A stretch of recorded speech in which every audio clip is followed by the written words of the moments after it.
उसने बताया कि मेरे साथ एक हफ्ते से पहले तो मेरे को आवाज सुनाई दे रही। जिस दिन तुम लोग मुझे डॉक्टर के ले गए थे, रात को मैंने दरवाजा बंद करके सोई थी, उस दिन मेरा किसी ने कुंडी खटखटाई कि ये, और मेरे को 3 बार ही टक टक करा, मतलब कट कट कट। अगर चौथी पांचवी बार करती तो मैं खोलती, पर किसी ने नहीं किया। और थोड़ी देर बाद तो ऐसे भागी, छम छम छम छम छम छम छम छम, ऐसे तेज आवाज आई। देखो गाइस, ऐसे रोंगटे खड़े हो जाए बताते बताते मेरे को। उसके बाद सबने सोचा, भाई सब सुनी उसकी बात, वो लोग भी डर गए। भाई एक घर में रहते तो डरेंगे नहीं, उसी घर की कहानी है जो जो लोग सुन रहे हैं। और नींद किसको आ रही थी? सबकी नींद तोड़ी पड़ी थी, पर दिखा रहे थे ना कि हम सो रहे हैं। बाकायदा कुंडी लगाई और अंदर लेट गए सारे। बजने दो जी 12-1 बजे के टाइम, छम छम छम, एक एक पैर रखते रखते नीचे आ रही।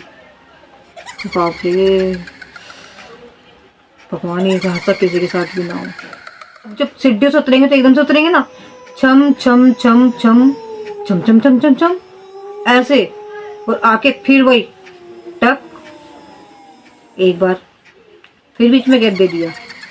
गैप देने के बाद उसने फिर दूसरी बार नॉक किया, फिर अपने बेटे को तेज पकड़ लिया कि ये तो भैया मतलब नॉक कर रही है। तीसरी बार नॉक किया, फिर शांत, कि मतलब वेट कर रही है कोई बाहर आए। नहीं आया कोई भी। और फिर आई बिल्ली की आवाज, जैसे कोई बिल्ली बन गई हो वो। फिर आई कुत्ते की आवाज, जैसे कुत्ता बन गई हो। कि भाई इसी की जब मेरे नॉक से आवाज नहीं निकल रही है लोग, तो मतलब जानवर बन रही। पहले बिल्ली बनी, फिर कुत्ता बनी, फिर उसके बाद वो फिर भागी चम चम चम चम चम चम। फिर उसने बोला, मेरे बहू अपने बहू को कह दे, वो ऊपर चली गई, वो देख उसकी आवाज आ रही है चम चम चम कर। उसके बाद अम्मा की हालत देखी ना, उन लोगों ने समझ लिया कि हाँ भाई सही टाइम पे चेत जाओ, नहीं अम्मा खेल जाएगी, मतलब खत्म हो जाएगी। क्योंकि वो इसीलिए तो आई थी कि वो अम्मा को अपने साथ ले जाए। बहू ने बोला, भाई मेरे सास को कुछ हो ना जाए, अब कुछ जाप्ता घर में करा लो।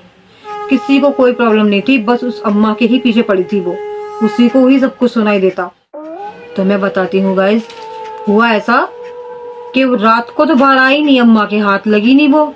तो उसने क्या करा, 12 से 1 बजे का दिन भी खराब होता है, 12 से 1 बजे का दिन भी खराब होता है। 12 से 1 बजे के टाइम बच्चों को नल के पास कभी नहीं भेजना। गाइस हाथ जोड़ के गुजारिश है मेरी, ये बात मैं टॉपिक आपसे बाद में करूंगी, कहानी को आगे बढ़ाते हैं।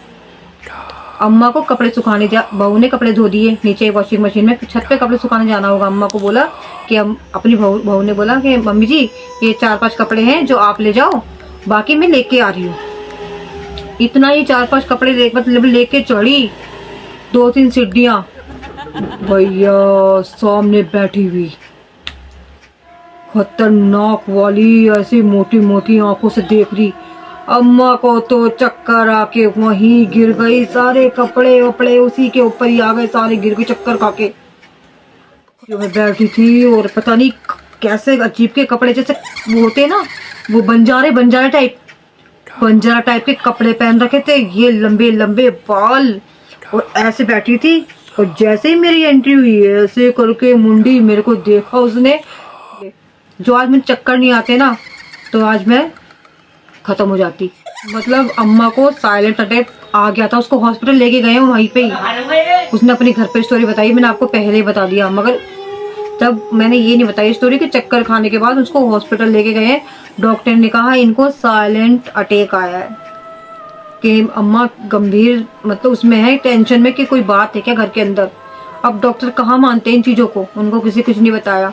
फिर डॉक्टर को कहा कि ऐसे कोई चीज मत बताना, नहीं तो इनको अटैक पूरा पड़ जाएगा। फिर अम्मा जी समझ जाइए गाइस, मैं तो किसी के लिए क्या बोले।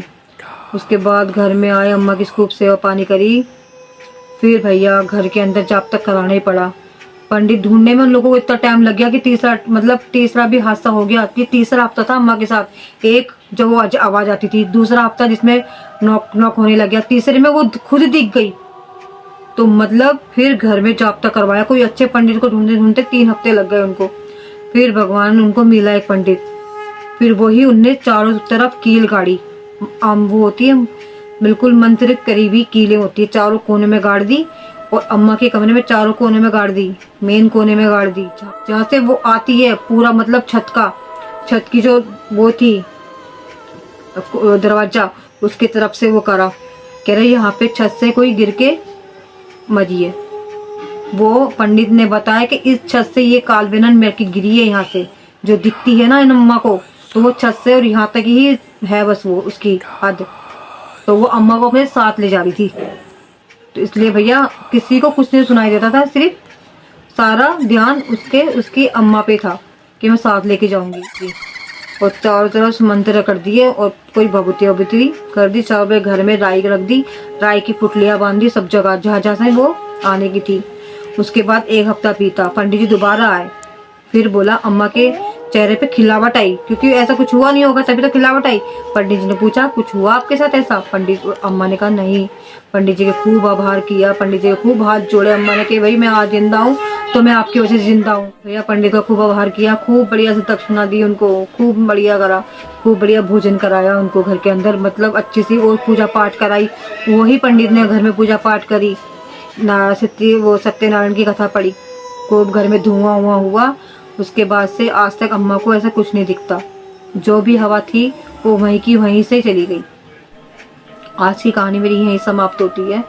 धन्यवाद। मैं आपके लिए नई नई कहानियाँ लाती रहूंगी। मेरे चैनल को लाइक, सब्सक्राइब, कमेंट और शेयर कर दिया करो, आपसे गुजारिश है मेरी। धन्यवाद।